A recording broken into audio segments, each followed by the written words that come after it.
João 12, abre aí comigo João 12, nós estamos falando sobre mordomia e finanças no reino de Deus. Nós estamos falando sobre, na primeira mensagem nós falamos sobre mordomia, e o princípio de mordomia é a lei da fidelidade, e a lei da fidelidade te proporciona promoções no reino dos céus. A lei da fidelidade é aquilo que Deus fala na parábola dos talentos para aqueles servos. O seu Senhor fala para os seus servos.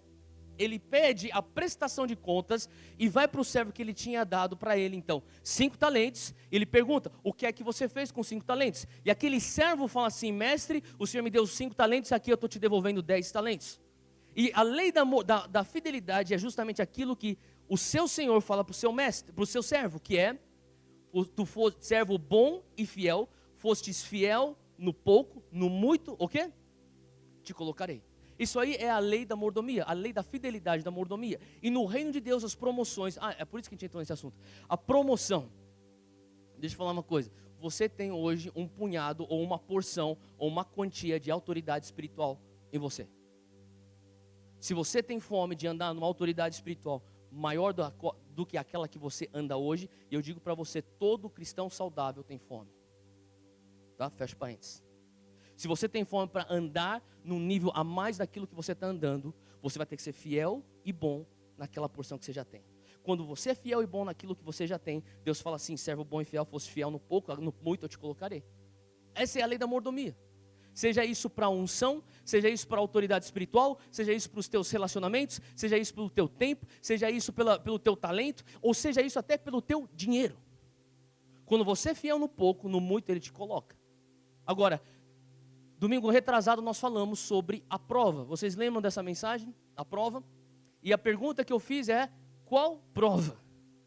É a prova que Deus nos faz toda vez que você recebe o teu salário. Seja ele mensal, seja ele quinzenal, seja ele semanal, seja ele por trabalho. Toda vez que você recebe, você é deparado por uma prova. E a prova é simples, a prova é a seguinte, será que os 90% com a bênção de Deus vai mais longe do que 100% sem a bênção de Deus? Essa é a prova. E é interessante que essa prova, ela é uma via de mão dupla. Tem uma prova que nós exercemos para Deus e Deus exerce para nós. Então Deus também convida, juntamente nesse assunto, a nós provarmos Ele. Tanto é que em Malaquias 3 ele fala, fazei prova de mim, se eu não abrirei as comportas dos céus.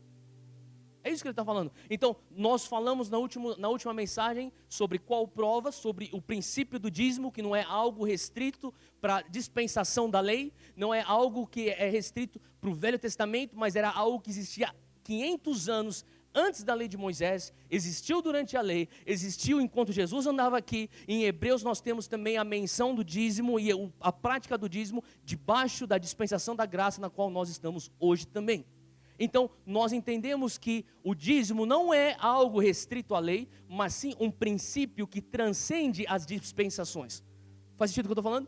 O Senhor já estabeleceu isso antes da lei. Então, uma vez que você entende isso, você sabe que o dízimo ele é bíblico, você sabe que o dízimo ele é uma prova, e você sabe que o dízimo é uma bênção.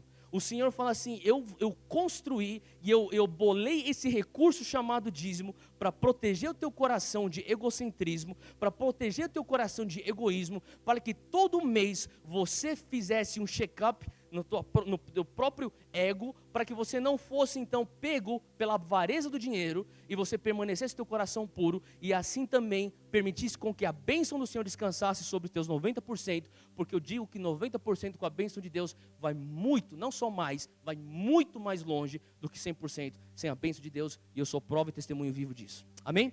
Então hoje nós vamos falar sobre uma outra prova, só que nós vamos dar o título de teste. Fala comigo, teste da generosidade.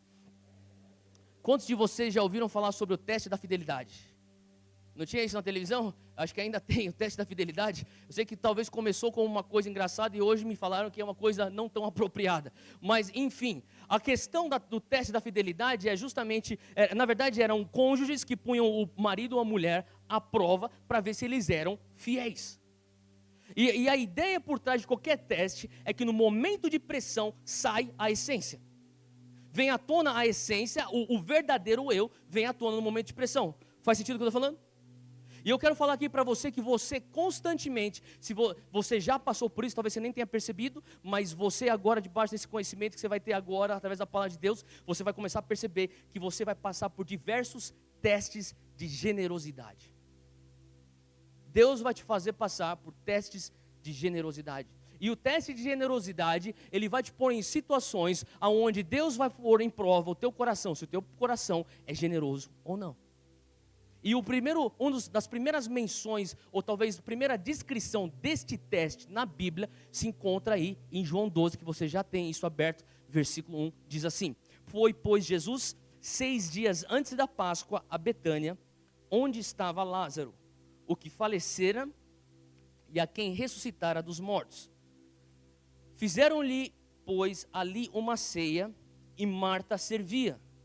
E Lázaro era um dos que estavam à mesa com ele. Então Maria, tomando uma libra de unguento de nardo puro, de muito preço, ungiu os pés de Jesus e enxugou-lhe os pés com seus cabelos. E encheu-se a casa do cheiro do unguento. A casa ficou repleta dessa fragrância. Então um dos seus discípulos, Judas Iscariotes, filho de Simão, o que havia de traí-lo, disse: Por que não se vendeu este unguento, esse perfume, por 300 dinheiros, e algumas traduções têm aí 300 denários, e não se deu aos pobres? Ora, ele disse isso não pelo cuidado que tivesse com os pobres, mas porque ele era ladrão, e tinha a bolsa, e tirava o que ali se lançava. Se você puder, sublinha aí o versículo 6 na tua Bíblia. Eu vou ler mais uma vez o versículo 6, porque é a chave para a nossa mensagem. Fala assim, descrevendo Judas: Ora, ele disse isso não pelo cuidado que tivesse com os pobres, mas porque ele era ladrão e tinha a bolsa e tirava o que ali se lançava. Então, só para a gente conseguir trazer um pano de fundo para a nossa mensagem, Jesus, ele está na casa de Marta, Maria e Lázaro, e Maria, ela quebra aos pés de Jesus esse perfume caríssimo. Esse perfume caríssimo custou 300 denários. E um denário era o equivalente ao salário de um dia de trabalho.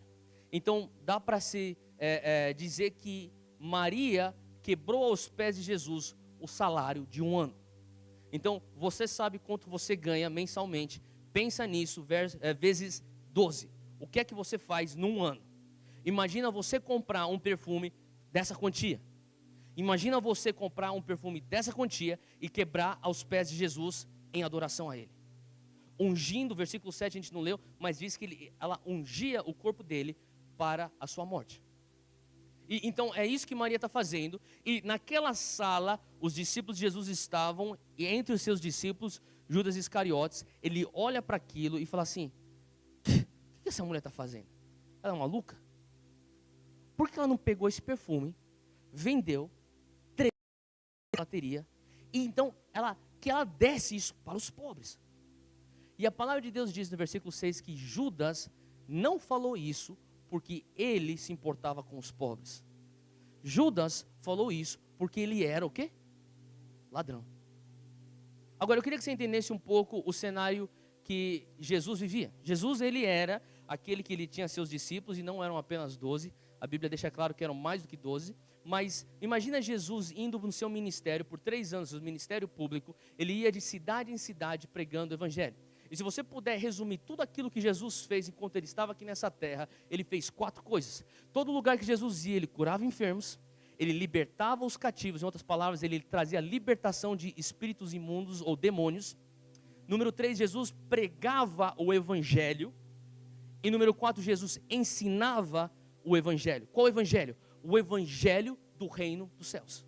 Tá? Existe uma diferença entre você ensinar o evangelho e você pregar o evangelho. E nós não vamos entrar aqui nos pormenores por conta do tempo, mas só para resumir, Jesus fazia essas 4 coisas. Então Jesus ia para uma cidade, ele curava o enfermo, libertava o cativo, pregava o evangelho do reino, ensinava o evangelho do reino, pegava suas coisas, ia para uma outra cidade, fazia as mesmas coisas, pegava suas coisas, ia para uma outra cidade, fazia exatamente a mesma coisa e assim por diante. Esse era o ministério público de Jesus, era o que nós chamamos hoje de um ministério itinerante. E Jesus então estava exercendo esse ministério, ele tinha então a sua equipe, que seriam os seus discípulos, e de vez em quando talvez pessoas, elas estavam vindo para Jesus com gratidão no seu coração, falando assim: Jesus, o Senhor abençoou tanto a nossa família, o Senhor trouxe trouxe tanta alegria e esperança para nós, aqui tem uma oferta como símbolo da nossa gratidão. Ô Jesus, aqui nós sentimos que nós tínhamos que te abençoar de alguma maneira. Aqui está um dinheiro, é uma oferta da nossa família. Nós tiramos aqui das nossas economias e nós queremos te abençoar com essa quantia. E Jesus, ele tinha entendido. Jesus, talvez o líder, talvez não, com certeza o líder mais inteligente que já passou pela face da terra. Ele olha para aquela situação, ele sabe exatamente o que ele tem que fazer. E ele fala assim: você tem oferta para me dar? Então faz o seguinte: eu tenho um tesoureiro. Sabe aquele homem lá, Judas? Ele é o meu tesoureiro.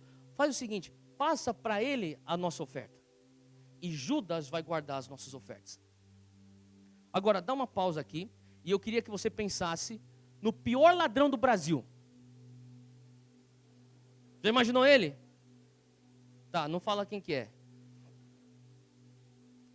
Imagina Jesus falando que esse cara era o tesoureiro dele. Meu Deus! Então, você imagina essa situação. Jesus pega um cara, e só fazer um parênteses aqui, você pode pensar: mas Jesus, então, por que Jesus, basicamente Jesus fala assim: ó, aqui está uma garrafa de licor, e deixa na frente de um alcoólatra e fala, vê se ele vai pegar ou não vai. Você talvez possa olhar para essa situação e falar assim: Jesus está tentando Judas. Mas, na verdade, se você for entender o que Jesus está fazendo, ele está dando uma oportunidade para Judas se redimir daquela fraqueza. Faz sentido o que eu estou falando? Por que eu estou falando isso? Porque eu sinto que algumas pessoas entraram aqui hoje, e ao longo dos 2 cultos eu também falei sobre isso. Eu creio que Deus está trazendo para nós uma ótica nova quanto à tua nova natureza. Uma vez que você nasce de novo e tudo se fez novo, Deus ele está permitindo com que você passe por um processo de santificação, onde o teu lugar de fraqueza vai se tornar justamente o teu lugar de triunfo. Então muitos de vocês estão falando assim: Estel, eu sou aquele cara que eu batalho lascívia, eu tenho tantas batalhas com lascívia em guardar os meus olhos com pureza. E eu falo para você: Deus vai te dar vitória nisso, enquanto você diz sim ao processo dele na tua vida, e eventualmente Deus quer usar justamente essa área para você ajudar outras pessoas que batalham com essa mesma situação. Faz sentido? Para mim, minha batalha talvez seja o álcool, talvez seja as drogas, talvez seja mentira, talvez seja o meu pavio curto de explodir e minha ira. Deus está querendo fazer com que você entenda que essa tua área de fraqueza é justamente onde Ele quer que você venha ter triunfo e ajudar outras pessoas a terem triunfo nessa mesma situação. E era justamente isso que Deus estava querendo fazer com Judas. Então Judas está com o dinheiro, e a palavra de Deus deixa bem claro aqui no versículo 6. Olha só o que ele fazia. Judas, ele era ladrão porque ele tinha a bolsa e tirava o que ali se lançava. Então, Judas roubava as ofertas de Jesus. É isso que ele está falando. Judas carregava na sua mochila a conta bancária do Ministério Internacional de Jesus Cristo. E daquela conta bancária, ele falava: ninguém está vendo, ele tirava e punha no bolso dele. Era isso que a Bíblia está falando. Esse era Judas. Então, olha, eu queria que você entendesse hoje, nós vamos falar sobre 3 pontos sobre generosidade. Porque nesse texto você tem 2 corações. Você tem um coração de Maria, que é completamente generoso, e você tem um coração de Judas, completamente mesquinho. Tá? Então nós vamos falar hoje um pouco sobre generosidade. E o primeiro ponto que nós queremos falar sobre generosidade é o inimigo da generosidade. Fala comigo: o inimigo da generosidade é egoísmo. Se você estiver anotando, anota. Se você não estiver anotando, anota. O inimigo da generosidade é o egoísmo. E você, querendo admitir ou não, eu sei que não adianta eu lutar contra isso, eu tenho que admitir, eu nasci egoísta. Você nasceu egoísta. Nós nascemos com o pecado original, nós nascemos com uma natureza pecaminosa, e nós nascemos já com egoísmo no nosso coração. E o egoísmo é uma característica de Satanás, ao passo que a generosidade é uma característica de Deus. Nosso Pai é um Pai generoso. Nosso Deus é um Deus generoso. Satanás é um ser egoísta. Então, quando você nasce, você já nasce egoísta. Você não precisa ensinar uma criança a ser egoísta. Ela já é. Quem é pai aqui de filhos pequenos? Não sei se você já percebeu, ela já nasceu egoísta, não é verdade? Eu lembro que, não estou falando mal dos seus filhos, mas estou só simplesmente falando que eles são egoístas. Um dos meus melhores amigos, ele mora nos Estados Unidos e ele tem 6 filhos. Exatamente isso que você escutou, 6, meia dúzia. Ele tem meia dúzia de filhos. E esse meu amigo, eu conheci ele quando ele tinha 1 filho. E o nome dele é Keith. Eu conheci o Keith quando ele tinha 1 filho e eu acompanhei o processo do nascimento do 2º filho, do 3º filho e do 4º filho. E quando eles tiveram o seu 4º filho, que naquele momento eram 2 meninas e 2 meninos, ele acabou recebendo uma proposta de emprego num outro estado e a gente morava na mesma cidade, foi por isso que nós nos tornamos amigos. E ele acabou indo trabalhar num outro estado e eu acabei a gente fez essa amizade a longa distância. E desde então a gente tem tido essa amizade à distância. E eu e o Keith, a gente passava muito tempo juntos. Eu lembro quando ele era casado e sua esposa estava grávida do 2º filho, a gente começou a andar junto, fazer várias coisas juntos e nós éramos amigos. E depois que nasceu o 2º, 3º, 4º, eu passava muito tempo na casa da família deles e eu tinha um carinho especial pelos filhos dele. E eu tinha um apego por eles tinham um apego por mim, a gente brincava bastante. E depois o Keith foi para uma outra cidade e eu acabei voltando para o Brasil.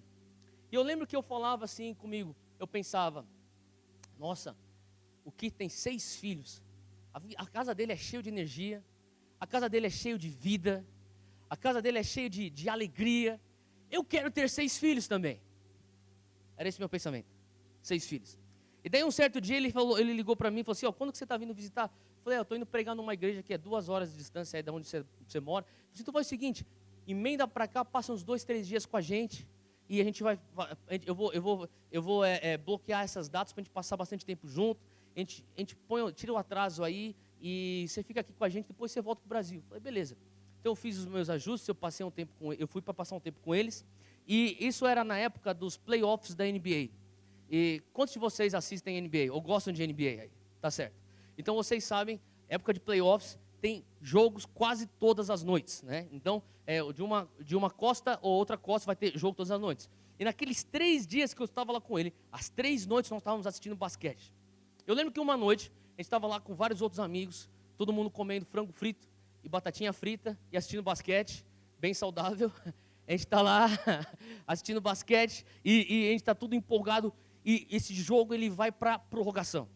Então, prorrogação agora é atenção total, qualquer coisa pode acontecer e a gente está lá assistindo e do outro lado, ou melhor, da sala ao lado, eu começo a escutar uma berraria, uns barulhos, que são, deve ser uns 3 ou 4 dos 6 filhos que ele tem. E eles estão lá, e eu estou escutando isso, e só está aumentando o som. O volume está só aumentando, e é mais ou menos assim. É meu! É meu! É meu! Você sabe o que eu estou falando, né? É meu!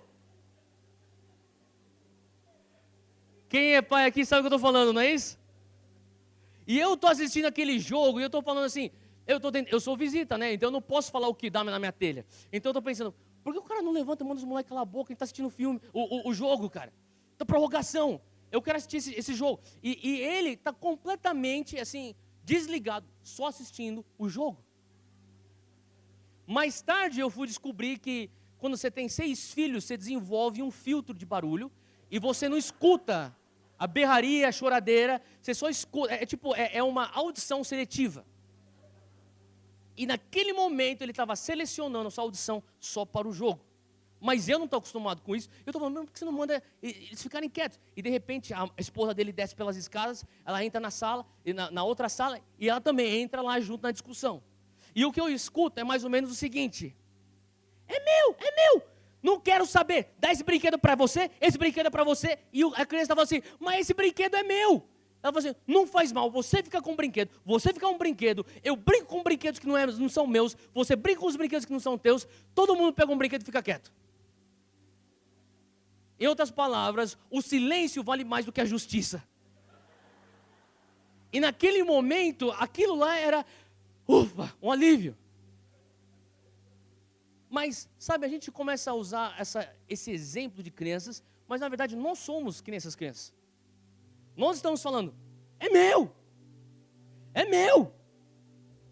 E eu... Pelo menos tem alguém que gosta das minhas piadas. Depois eu te dou a balinha que eu prometi pra você. E eu creio que Deus, Ele... Sabe, muitas vezes a gente olha para esse exemplo das demonstrações de nosso egoísmo e nós pensamos, isso é completamente negativo. Sabe, eu queria que você lembrasse que em Gênesis 1, 26 a 28, o Senhor nos cria a imagem e a semelhança dEle. E é plano do inimigo constantemente pegar algo que Deus pôs dentro de nós como uma ambição de governar e legislar, e torcer aquilo através do pecado e nos pôr numa trajetória completamente longe do propósito dele para a nossa vida. E eu creio que o que Deus está querendo também mostrar para nós nesses exemplos é que sim, Ele é um Deus generoso, mas o nosso Deus também fala, é meu.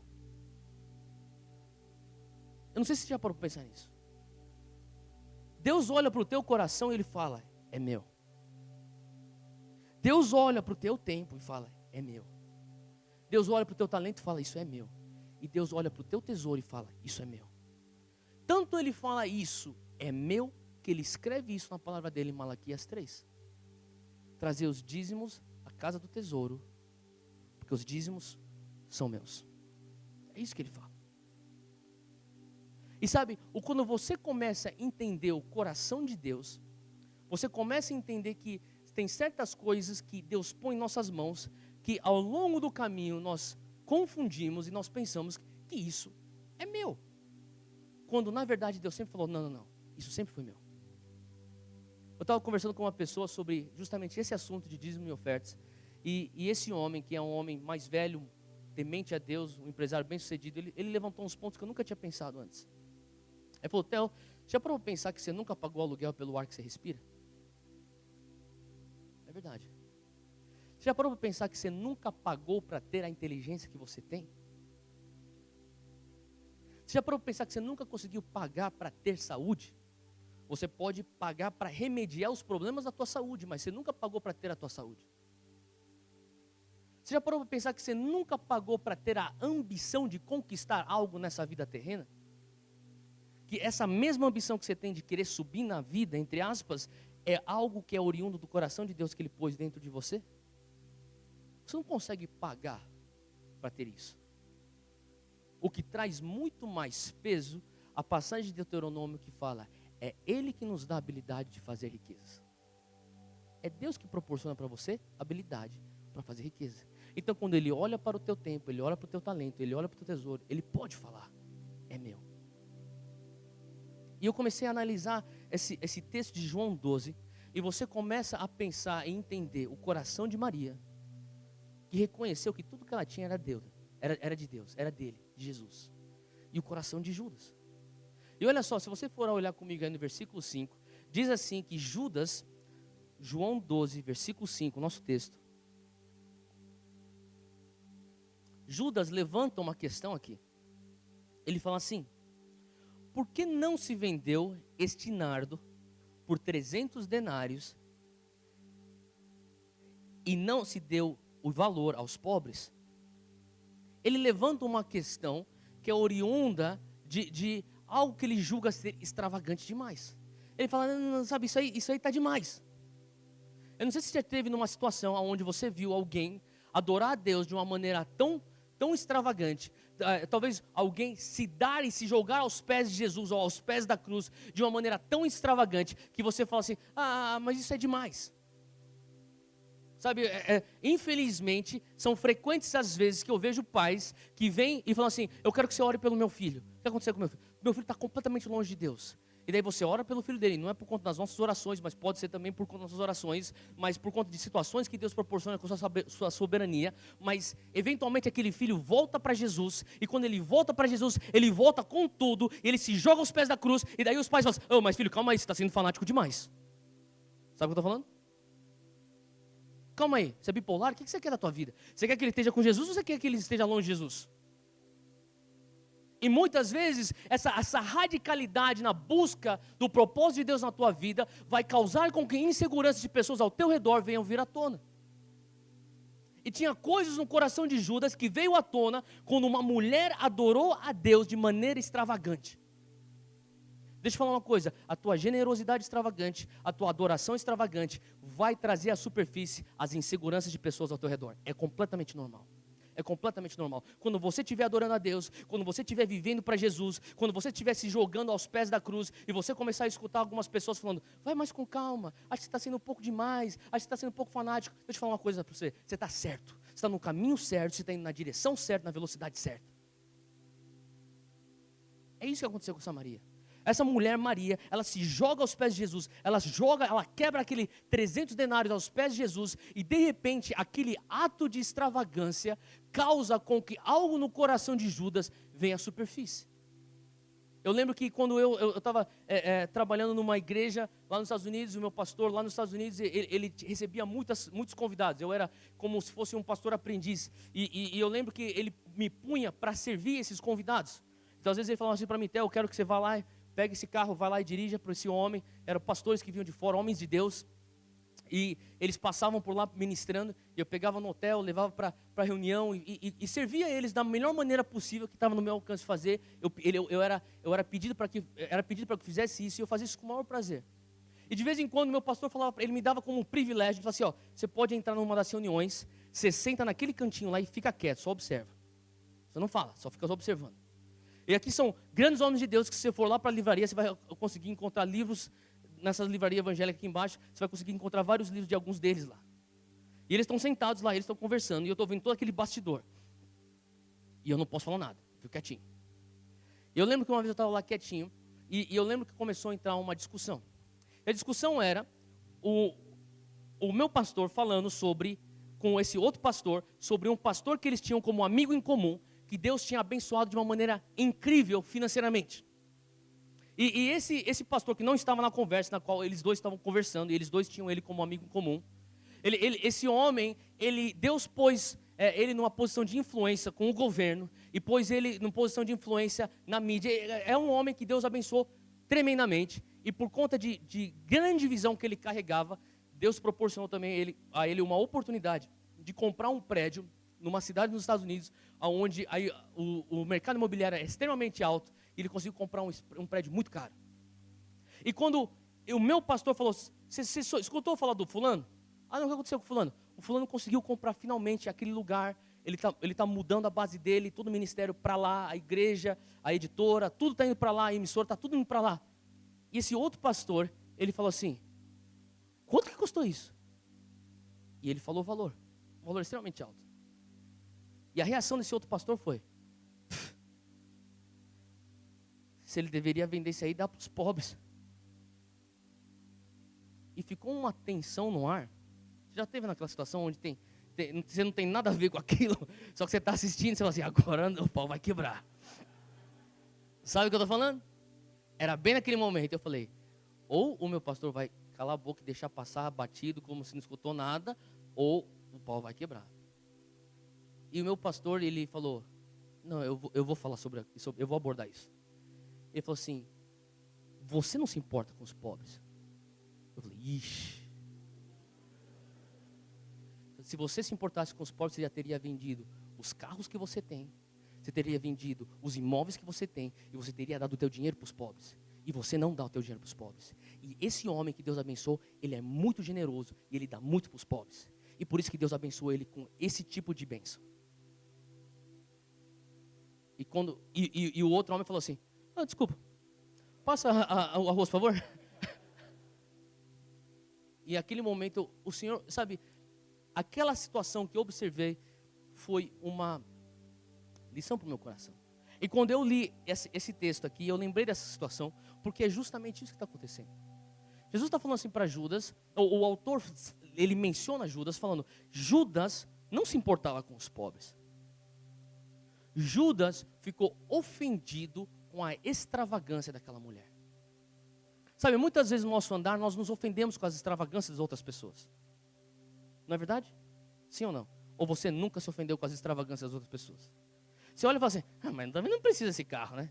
Mas também não precisa morar naquele condomínio. Mas não precisa fazer esse tipo de viagem. Até você receber um aumento, até você receber uma promoção, e você poder comprar aquele carro, se mudar para aquele condomínio e fazer aquele tipo de viagem. De repente, aquilo que era extravagante não se torna mais extravagante para você. Não é verdade? E Jesus, ele está abordando justamente isso. Ele fala, Judas, para você isso é extravagante. Mas só é extravagante porque você é ladrão. Porque você está pegando coisas que não são tuas, e você está roubando dinheiro que não é teu, e quando você vê um ato de adoração tão extravagante, um ato de generosidade tão extravagante que nem dessa mulher, começa é como se fosse um radar, que começa a apitar cada vez mais alto, pi, pi, pi, pi, pi, pi, pi, pi, está chegando perto de detectar o tipo de coração que você tem, ou erro, ou que você deve a Deus. Faz sentido o que eu estou falando? E Judas, ele está nessa situação. Agora, eu comecei a imaginar, sabe, se você for ler aqui, Judas, ele fala assim, que ele era aquele, o versículo 6 fala que ele não falou isso pelo cuidado que ele tinha com os pobres, mas porque ele era ladrão e tinha a bolsa e tirava o que ali se lançava. Em outras palavras, Judas, ele carregava o gasofilácio. Você tem aqui um gasofilácio, e você traz teus dízimos das ofertas para a casa do tesouro do Senhor todos os domingos. Agora, eu sei que não existe ninguém aqui que falaria, Theo, eu estou planejando fazer um roubo nesse gasofilácio. Um dia desses aí eu venho e eu meto a mão aí, eu arranco dinheiro para mim. Tem alguém que está pensando em fazer isso? Não. Ninguém faria uma coisa dessa, sim? Agora, se bem que tem eu estava fazendo um parênteses, eu estava numa igreja uma vez pregando, e eles tinham aqueles pratos, sabe aqueles pratos de prata, assim, sabe o que eu estou falando? Uma bandejinha de prata, e eles vão passando assim. E daí chegou um cara, ele catou, jogou um dinheiro lá e começou a procurar assim, começou a tirar outros. Eu falei, o que você está fazendo? Eu falei, eu estou pegando meu troco, cara. Verdade. Eu nunca tinha visto um cara fazer isso. Eu falei, caramba, vocês fazem isso aqui nessa igreja? Mas ninguém falaria assim, cara, eu vou meter a mão lá no gasofilácio e eu vou roubar. Ninguém faria uma coisa dessa. Agora, Judas roubava. Judas literalmente punha a mão dele naquela bolsa e roubava, assim diz a Bíblia. Agora, olha que coisa interessante. A palavra de Deus menciona sobre roubar a Deus. Judas estava roubando a Deus, Deus Filho, Jesus. A palavra também menciona em Malaquias 3:8, que quando você retém algo que é de Deus, você está roubando a Deus. Talvez você esteja falando assim, Theo, eu nunca faria um absurdo de pôr a minha mão dentro do gasofilácio e pegar dinheiro que é de Deus. Mas talvez você não está dando aquilo que é de Deus, e a Bíblia também denomina isso igualmente como um roubo contra Deus. E a palavra de Deus, ela é bem clara, porque muitas vezes nós olhamos para a vida de Judas e falamos assim, que nem no culto da manhã, eu estava lendo esse texto aqui, e eu estou lendo aqui e falo assim, então um dos seus discípulos, versículo 4, Judas Iscariotes, filho de Simão, o que havia de traí-lo, disse, e lá do fundo eu escutei uma senhora falar, tinha que ser Judas. Vocês escutaram, né? A gente tem essa mentalidade, também é Judas, mas quantos de nós estamos agindo como Judas? Quando você retém aquilo que não é teu, que é de Deus, você está roubando a Deus. Isso é simples, isso é direto, isso é o que a palavra nos diz. Então, o primeiro ponto é que o inimigo da generosidade é o egoísmo. E o egoísmo, ele vem à tona quando você está perto de pessoas que estão adorando a Deus ou estão ofertando a Deus com extravagância. Toda vez que você está perto de uma pessoa que é extravagante na sua dádiva, extravagante na sua adoração, você tem uma oportunidade para você fazer em você e aplicar em você mesmo o teste da generosidade. Será que eu fico ofendido com tamanha extravagância? Será que eu me armo e falo assim, mas talvez você deveria estar fazendo isso para os pobres? E antes de você falar que deveria fazer isso para os pobres, será que você se pergunta, o que é que eu tenho feito para os pobres? Porque se você não tem feito nada pelos pobres, o teu argumento que essa pessoa deveria fazer alguma coisa para os pobres, nada mais é do que um escudo e um mecanismo de defesa contra o teu próprio coração mesquinho. Faz sentido o que eu estou falando? Esse é o primeiro ponto. O inimigo da generosidade é o egoísmo. E toda vez que você estiver perto de uma extravagância de generosidade, você vai poder julgar qual é o meu nível de egoísmo e qual é o meu nível de generosidade. Número 2 é justamente ligado a esse número 1, que é a extravagância da generosidade. E se você for entender a extravagância da generosidade, você vai ver que a pessoa mais extravagante em sua generosidade, ou a pessoa que exerceu generosidade do maior ato de extravagância foi nosso Deus. Não existe generosidade maior do que dar o seu próprio filho por você e por mim. Não existe. Quando alguém dá e põe o seu próprio filho para morrer pelos teus pecados, pelos meus pecados, desculpa, não existe dinheiro, não existe doação, não existe oferta alguma nesse mundo maior do que esse ato de generosidade extravagante. Agora, a Bíblia também tem relato de diversas pessoas que foram pessoas que deram com extravagância. Uma dessas pessoas foi Davi. E Davi, do seu próprio tesouro, não do tesouro do reino de Israel, mas do seu próprio tesouro. A Bíblia diz, se você pegar todos os números daquilo que está citado na palavra, daquilo que Davi deu, e você puder fazer, se você conseguir fazer uma conversão, e eu li alguns estudos de teólogos que fizeram essa conversão para a moeda dos dias de hoje, seria equivalente a Davi ter doado 21 bilhões de dólares para a construção do templo. Imagina você doar 21 bilhões para a causa do reino de Deus. Quantos acham que isso é extravagante? Não, só eu, tá bom. Quantos acham que isso é extravagante? 21 bilhões de dólares. 21 bilhões de dólares são mais ou menos quase 70 bilhões de reais. E semana que vem pode ser 80 bilhões de reais. Se você não orar bastante para Deus fazer alguma coisa na nossa economia. É muito dinheiro. É muito dinheiro o que Davi deu. Agora, sabe um outro exemplo de extravagância no reino de Deus? Um outro exemplo é aquela viúva que deu 2 moedas no gasofilácio. Vocês lembram disso? Aquilo lá é extravagante. Por que é extravagante? Porque era aquilo que aquela mulher tinha. Aquela viúva tinha 2 mulheres, ela dá aquelas duas não.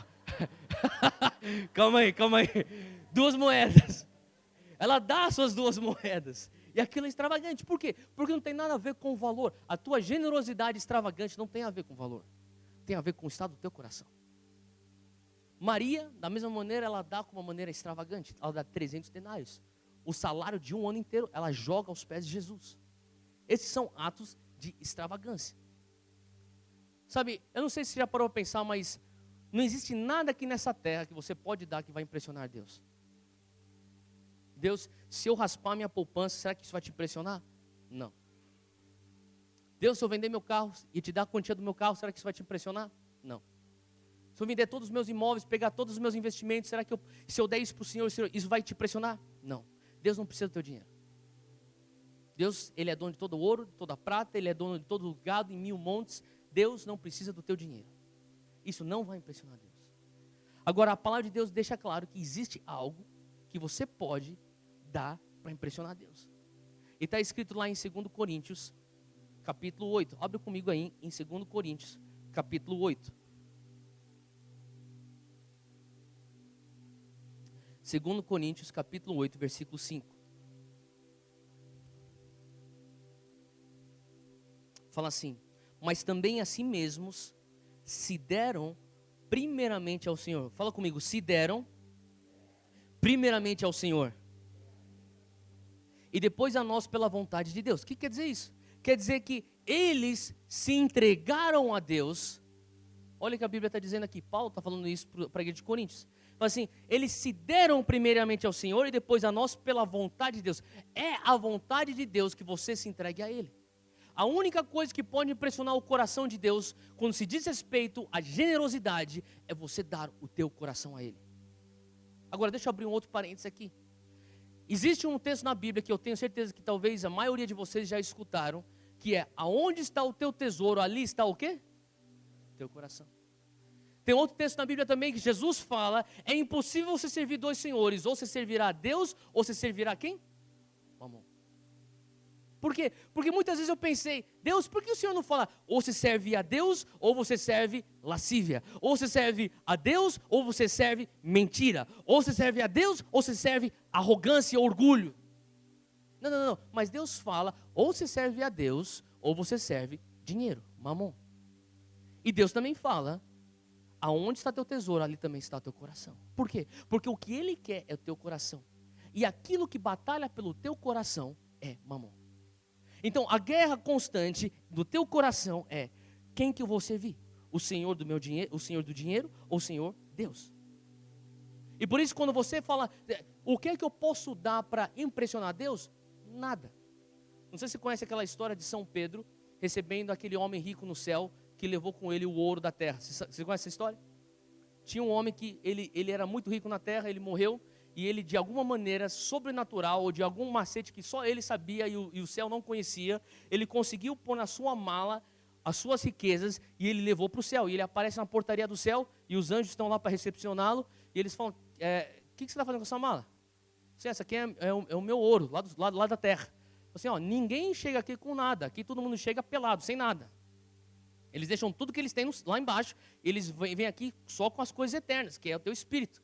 E ele falou assim: mas isso está estranho, faz o seguinte, a gente vai te pôr aqui nessa salinha, a gente vai interfonar aqui para São Pedro para vir ele fazer uma revista em você. Eles interfonam para São Pedro: São Pedro, a gente está com uma situação aqui, tem um homem que ele chegou aqui com uma mala. Como assim com uma mala?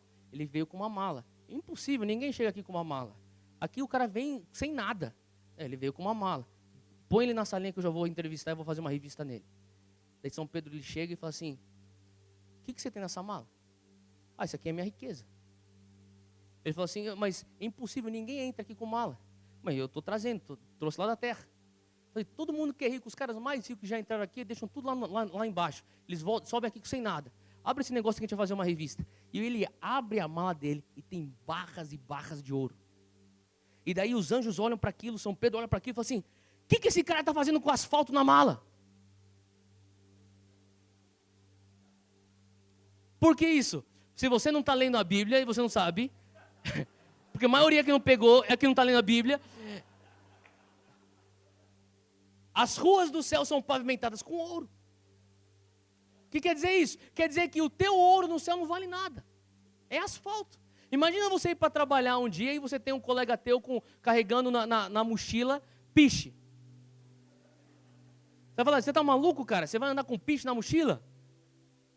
É mais ou menos essa mentalidade, é essa insanidade. Se você pensa que você vai conseguir levar o teu dinheiro, os teus ouros, as tuas pratas daqui da terra para os céus. Não existe nada que você possa dar a Deus dessa terra que vai impressioná-lo. Só existe uma coisa que vai impressioná-lo: o teu coração. Olha só em Sofonias, abre comigo aí em Sofonias. Sofonias capítulo 3, versículo 17, diz assim: o Senhor teu Deus está no meio de ti, poderoso para te salvar. Ele se deleitará em ti com alegria. Fala comigo: Ele se deleitará em mim com alegria. Você está entendendo que o deleite de Deus, o prazer de Deus está em você?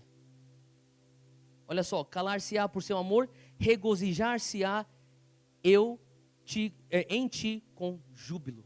Deus vai se regozijar sobre a tua vida, Ele vai se deleitar sobre a tua vida. Ele tem prazer sobre a tua vida, não sobre o teu dinheiro. Mas Ele sabe, se Ele não tem teu dinheiro, Ele não tem teu coração.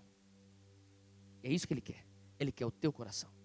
Ele não precisa do teu dinheiro, Ele só quer o teu coração. Sabe, se você for olhar para todas as ofertas na Bíblia, todos os atos de generosidade, todos os atos de dádivas ao longo da Bíblia, você vai categorizá-los em 3 níveis. O primeiro nível são os dízimos. E eu quero falar aqui que Deus nos chama para operar nos 3 níveis. O primeiro nível é o nível do dízimo.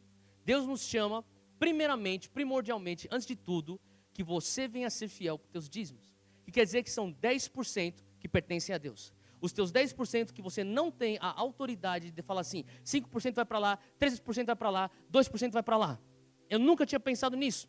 Mas voltando à minha conversa com esse senhor, esse empresário temente a Deus, muito mais experiente, mais sábio do que eu, ele falou assim: Theo, você entende que 10% tem que ir para Deus? Tem que ir para a casa do tesouro, para a igreja que você está sendo alimentado. E não pode ser dividido nas porcentagens para outras causas. Eu falei: sério? Sério? Porque o coração por trás de alguém que quer falar 5% vai para lá, 2% vai para lá, 3% vai para lá, é um coração que ainda preza por ele ter controle de algo que ele ainda julga ser dele. Deixa eu falar uma coisa: esses 10% não são teus, você não tem controle. Você não tem autoridade sobre algo que você não tem. Você não tem jurisdição sobre aqueles 10. E o que a palavra de Deus está falando assim, esses 10% pertencem à casa do tesouro. Agora, além disso, entra então no segundo nível de dádiva, que são ofertas. Se você como família, vocês têm uma causa, você sente, Deus está nos inclinando a investirmos nessa causa missionária, ou talvez num partido político, ou numa causa de caridade, e são ofertas. Mas você está ofertando dos 90% que Deus te dá a autonomia para ser um mordomo de algo que já pertence a Ele. Mas Ele fala, nesses 90% você pode mexer. Você administra de acordo com a tua própria sabedoria, de acordo com a tua intimidade comigo, de acordo com o que você sente que Deus está te guiando a fazer. Você administra desses 90%. Então as tuas ofertas vêm dos 90%. A tua autonomia de direcionar para onde você sente de Deus que tem que ir, vem dos 90%. Esse é o segundo nível. Primeiro nível, dízimos. Segundo nível, oferta. E o terceiro nível são ofertas extravagantes. Fala comigo, ofertas extravagantes. O que quer dizer ofertas extravagantes? Que nem esse senhor que estava conversando comigo, ele falou assim, Theo, ofertas extravagantes são ofertas que doem.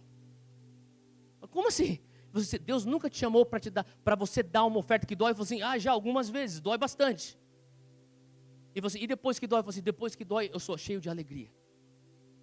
E sabe, Deus está te chamando para você operar nesses 3 níveis. Ele quer que você seja fiel com os teus dízimos. Depois Ele quer que você venha a ser fiel com as tuas ofertas, para onde você sente que Deus está te direcionando. E também, eu falo uma coisa para você. Você nunca vai conseguir viver o reino de Deus e você viver os teus dias dentro do reino de Deus sem ser deparado no mínimo uma vez com o desafio do Espírito Santo na tua vida, para você dar uma oferta que dói.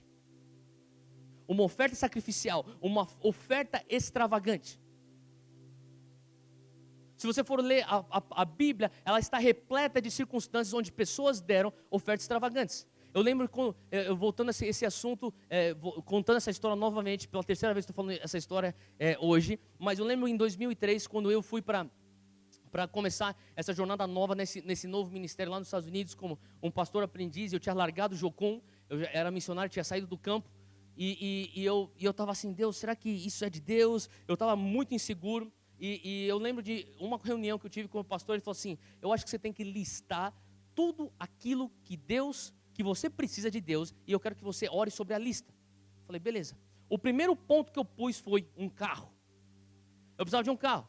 Eu não precisava de um carro porque eu queria ter o luxo de ter um carro, ou ter o conforto de ter um carro. Eu precisava de ter um carro porque aonde eu morava não havia transporte público, e a única maneira de eu chegar na igreja para poder trabalhar e estar parte daquilo que Deus está fazendo naquele ministério, eu precisava de um carro. Eu falei, eu preciso de um carro. E eu comecei a listar uma série de outras coisas que eu precisava, e fiz a minha lista. Eu comecei a orar sobre aquilo. Eu lembro que o pastor falou assim para mim, Deus vai te dar um carro. Eu falei, amém, eu creio, eu tenho fé. Se alguém falasse isso para você, você não falaria, amém, eu tenho fé. Eu falei, amém, eu tenho fé. Em 24 horas eu recebo um telefonema de um amigo meu que fez faculdade comigo. Ele já não estava mais na faculdade, ele estava no exército, e estava no meio 2003, no meio daquela guerra do Golfo do Iraque, e ele estava sendo enviado para lutar na guerra. E ele falou assim, Theo, hoje de manhã eu acordei, eu estava orando, e eu sei que eu tenho que ir para o Iraque. Amanhã eu tenho que, essa semana que vem eu tenho que já estar embarcando para o Iraque, e eu tenho que fazer alguma coisa em relação ao meu carro. Eu posso deixar esse carro sentado aqui na garagem, ou eu tenho que fazer ou vender. E eu senti que não é para eu vender e nem deixar ele sentar na garagem. Por acaso você está precisando de um carro? Falei, estou precisando de um carro. Então vem pegar esse carro é teu. Eu falei, glória a Deus. Agora eu voltei para o gabinete do meu pastor pensando, vejo que tu és profeta. E eu estou lá, eu falei para ele assim, você não vai acreditar, eu ganhei um carro. E ele com uma maneira bem diferente, eu sei. Desculpa aí, homem de Deus, o profeta. E ele falou assim, e eu falei, só que tem um problema. Eu falei, qual que é o problema? Eu não consigo pegar o carro que eu ganhei. Eu não tenho dinheiro para pagar passagem, porque são 4 estados para o norte do estado que nós estávamos, e eu não consigo comprar passagem porque eu não tenho dinheiro. E eu tenho que voar lá para pegar o carro, para dirigir o carro para baixo e para cá. Ele falou, quanto que é a passagem? Eu falei, o X, você daqui está o dinheiro da tua passagem. Enquanto ele está me dando o dinheiro da minha passagem, ele falou assim, quando você chegar lá, você vai ganhar um segundo carro. Eu falei, agora o cara está se empolgando, né? O cara está empolgado, o cara já ganhou o carro, acertou uma profecia aí, agora o cara está se empolgando. Peguei o dinheiro, beleza, peguei a passagem, fui, estou lá, e quando eu chego lá, meu amigo falou assim, tem um problema, no meio da neve, inverno, fevereiro, era março de 2003, um inverno muito rigoroso, muita neve lá na Pensilvânia. Ele falou assim, está tendo algum problema que está congelando algumas coisas no motor, e às vezes demora para pegar. E ele levantou o capô e falou assim, é assim que você tem que fazer, você tem que mexer aqui. Ele estava me ensinando. enquanto ele estava me explicando como que eu faria para fazer o carro pegar, chega um senhor para falar com o pai desse meu amigo. E esse senhor fala assim: Nathan, meu amigo se chama Nathan. Nathan, cadê teu pai? Ah, tá aí dentro. Ah, tá, eu vou entrar aqui e vou falar com ele. Tudo bem. Eu falei assim: o que vocês estão fazendo? Daí o Nathan falou assim: ah, deixa eu te apresentar. Ele me apresentou para esse senhor. Falou: esse aqui é meu amigo Theo, ele é missionário. Ah, você é missionário? Sou. Meu filho também é missionário. Você é missionário com quem? Eu falei assim: sou missionário com o Jocon, está acabando de sair do campo. Meu filho está acabando de ir para o campo, ele é missionário da Cruzada Estudantil. Ah, que legal. Na verdade, meu filho está indo para a África para ser missionário semana que vem. Eu falei: ah, que legal. E eu tô batendo um papo com ele. Qual que é o problema com esse carro aqui? Ah, não está pegando. Calma aí.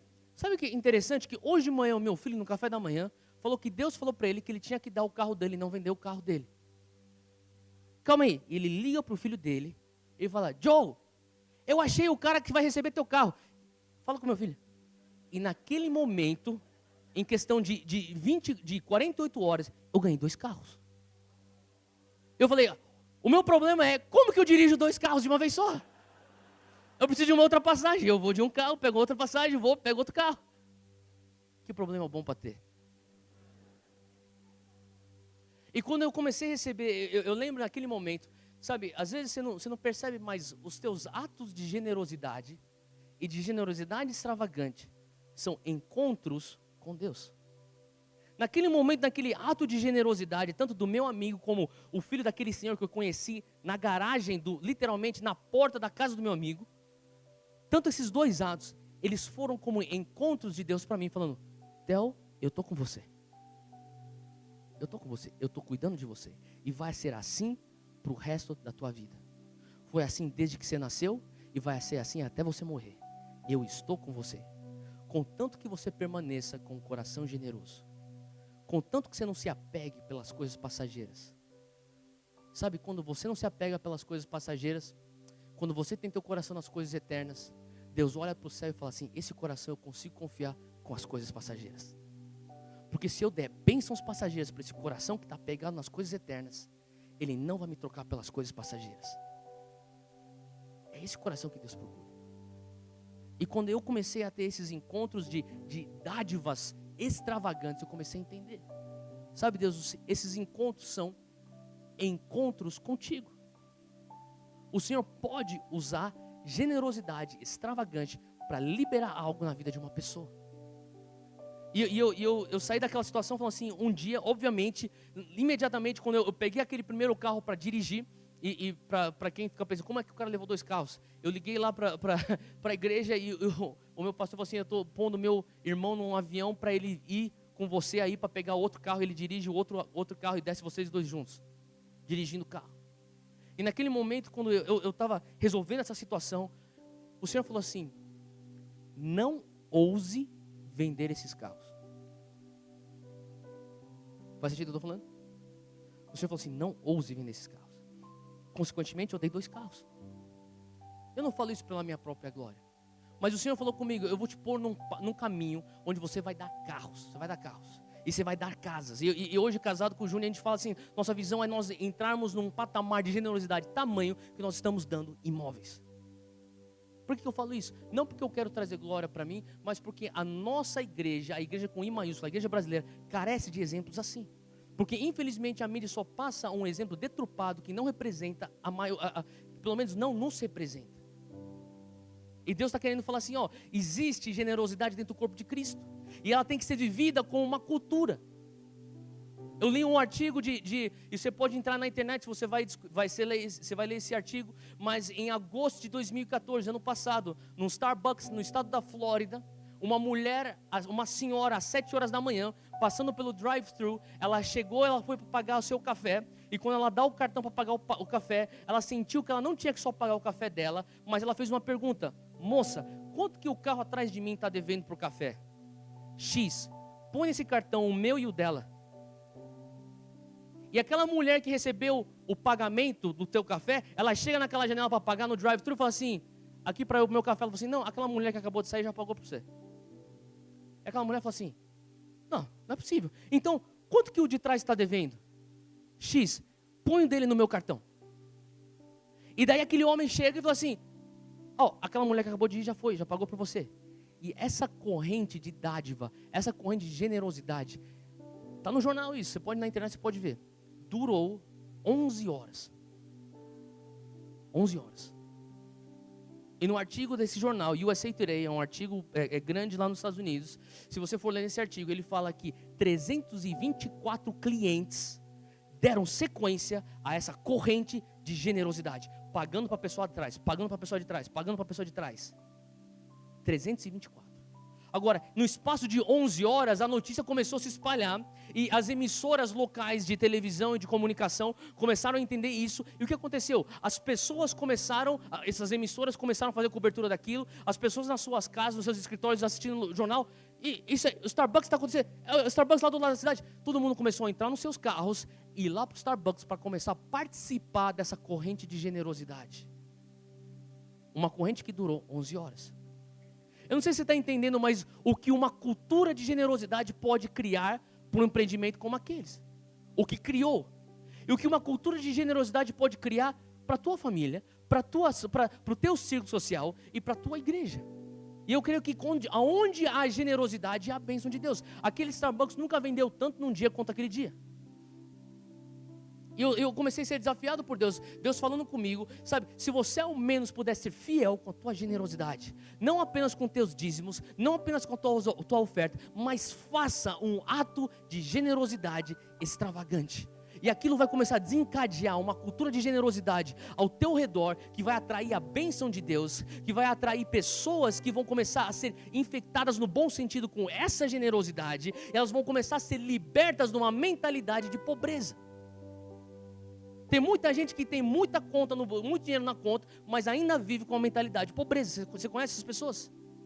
Está cheio de dinheiro e está assim, vai faltar, vai faltar, vai faltar. É uma mentalidade de sobrevivência. Eu falo que é a típica mentalidade de terceiro mundo. Não descanse, seja generoso. Entenda de onde é a tua fonte, de onde vêm as tuas bênçãos. Entenda a repercussão da tua generosidade no mundo espiritual. Entenda que o teu estilo de vida de generosidade causa alguma coisa na eternidade. É isso que a Bíblia nos ensina. Então, o segundo ponto é que existe a generosidade extravagante. E o último ponto que eu tenho para falar aqui é a recompensa da generosidade. Fala comigo, a recompensa da generosidade. Abre comigo aí Marcos 14, versículo 9. Fala assim, em verdade vos digo que em todas as partes do mundo, onde este evangelho for pregado, também o que ela fez, isso se diz respeito a Maria. Esse texto de Marcos é a ótica, a perspectiva de São Marcos, do mesmo acontecimento de João 12. Ele fala assim, que também o que Maria fez será contado para a sua memória. A recompensa da generosidade de Maria é a memória que nós temos até os dias de hoje. Todo dia, ao redor do mundo, quando essa história for contada, Maria nunca vai ser esquecida. Ela vai sempre ser lembrada e sempre vai ser trazida à memória a existência da generosidade de Maria. Essa é a recompensa da generosidade dela. Interessante que Deus é um Deus galardoador. Olha comigo aí esse texto de Hebreus 11, versículo 6. Hebreus 11, versículo 6. Fala assim, ora, sem fé é impossível agradar a Deus, porque é necessário que aquele que se aproxima de Deus creia que Ele existe e que Ele é galardoador. Fala comigo, galardoador. Em algumas traduções está recompensador, é a mesma coisa. Ele é recompensador dos que o buscam. Sabe, Maria, só para você ter um contexto, Maria ela se joga 300 denários aos pés de Jesus. Mas poucos entendem que 2 meses antes desse acontecimento, Maria teve um parente, seu irmão, que estava morto, ressuscitado pelo mesmo Jesus. Deixa eu perguntar uma coisa para você. Você acha que é apropriado Maria jogar 300 denários, o salário de 1 ano, aos pés daquele que ressuscitou um parente dela? Eu digo que eu acho que está aquém de apropriado. Para pensar nisso. E se fosse você? E se você tivesse um parente que morresse? Não um parente que você não gosta, sabe aquele parente que você gosta? E todo mundo tem um parente que fala, meu Deus, quando vai chegar a hora? Não esse, o outro. Aquele que você ama. Talvez seja teu filho, talvez seja teu pai, talvez seja tua mãe, teu irmão, tua irmã. Você fala assim, é como se fizesse parte de mim, de quem eu sou. E Maria tinha esse relacionamento com Lázaro. Os três eram muito próximos. A Bíblia nos diz, Maria, Marta e Lázaro eram extremamente próximos. E quando Lázaro morre, e Maria desesperada com a morte do seu irmão, Jesus vem, ressuscita Lázaro. 2 meses depois, Maria pega tudo aquilo que ela tinha, que era talvez a poupança, as economias dela, equivalente ao que ela faria em 1 ano de trabalho, compra um perfume e unge os pés de Jesus e quebra aquele vidro aos pés de Jesus. E daí Judas olha para aquilo sem entender a gratidão do coração de Maria, julga Maria e fala, por que não deu isso aí para os pobres? Mas Judas, você não está entendendo o que está acontecendo nesse coração. Judas não entendeu a dor do que é você perder um irmão, e Judas muito menos entendeu a alegria de ver esse irmão ressuscitado dos mortos. Judas não tinha a mínima noção do que é gratidão, porque Judas está muito ocupado roubando da bolsa. E Maria está lá, ela completamente entregue aos pés de Jesus, exercendo generosidade, porque existe uma lei da generosidade que é, toda generosidade tem sua raiz na gratidão. Se você é grato, você vai ser generoso. Não tem outra alternativa. Toda generosidade genuína, não estou falando da generosidade por desencargo de consciência, que na sua raiz é egoísmo, estou falando da generosidade genuína. Toda generosidade genuína tem sua raiz na gratidão. E Judas, ele não entende isso, mas Maria está lá, grata. Você julga isso ser apropriado de Maria fazer um ato de generosidade tão extravagante? Agora, abre comigo em Efésios. Efésios 2. Fala assim, mas Deus, versículo 4, Efésios 2, versículo 4. Fala assim, mas Deus, que é riquíssimo em misericórdia, pelo seu muito amor com que nos amou, estando nós ainda mortos em nossas ofensas. Fala assim, eu estava morto em minhas próprias ofensas. É isso que a Bíblia fala. Olha só, versículo 5. Estando nós ainda mortos em nossas ofensas, nos vivificou juntamente com Cristo, pois pela graça sois salvos, e nos ressuscitou juntamente com Ele. Fala assim, Jesus me ressuscitou junto com Ele. É isso que a Bíblia fala. E nos fez assentar nos lugares celestiais junto com Jesus. O que está querendo dizer aqui? A palavra de Deus é clara, você estava morto, eu estava morto. Nós estávamos mortos em nossas transgressões e nossas ofensas. Ele nos ressuscitou, assim como Ele ressuscitou Lázaro. Ele ressuscitou os nossos espíritos. Você não julga apropriado você dar uma generosidade extravagante aos pés de Jesus? Se você realmente entende a obra da cruz, se você realmente entende que você era morto, se você realmente tem um entendimento da verdade que Ele te ressuscitou dentre os mortos através da graça dEle, vai ser natural da tua gratidão brotar então generosidade. E se você entende Hebreus 11:6, a palavra de Deus diz que Ele é galardoador, quer dizer que Ele, a sua pessoa, a sua personalidade, a sua característica é de recompensar. E aí nós nos deparamos com um paradoxo que, dentre muitos outros que existem dentro do cristianismo, que é de um lado você tem a característica e a pessoa de quem Deus é, um galardoador, aquele que recompensa, e do outro lado você tem o que significa a generosidade, que é aquele que dá sem esperar nada em troca, pois aquele que dá esperando algo em troca é egoísta. E a palavra de Deus fala como nós devemos ser então generosos, aqueles que dão sem esperar nada em troca, mas ao mesmo tempo com o entendimento que Ele é galardoador. Você fala, Theo, como que a gente vai fazer isso? A gente vai ficar bipolar? Não, mas a realidade é que existem linhas tênues e existem pontos de tensão no Evangelho que você vai precisar entender e aprender a andar nesse equilíbrio. E hoje eu creio que Deus nos chama como igreja a andar nesse equilíbrio de poder executar generosidade, dando sem esperar nada em troca, mas tendo a confiança que Ele é aquele que recompensa e Ele não vai deixar de recompensar uma generosidade. Faz sentido o que eu estou falando? Deus nos chama a esse andar. Esse andar de tensão, esse andar nessa linha tênue, esse andar em meio a esse paradoxo de Deus, eu quero que o Senhor desenvolva dentro de mim esse coração galardoador, esse coração generoso, mas eu também quero desenvolver dentro de mim uma fé que Tu és o galardoador das minhas ações.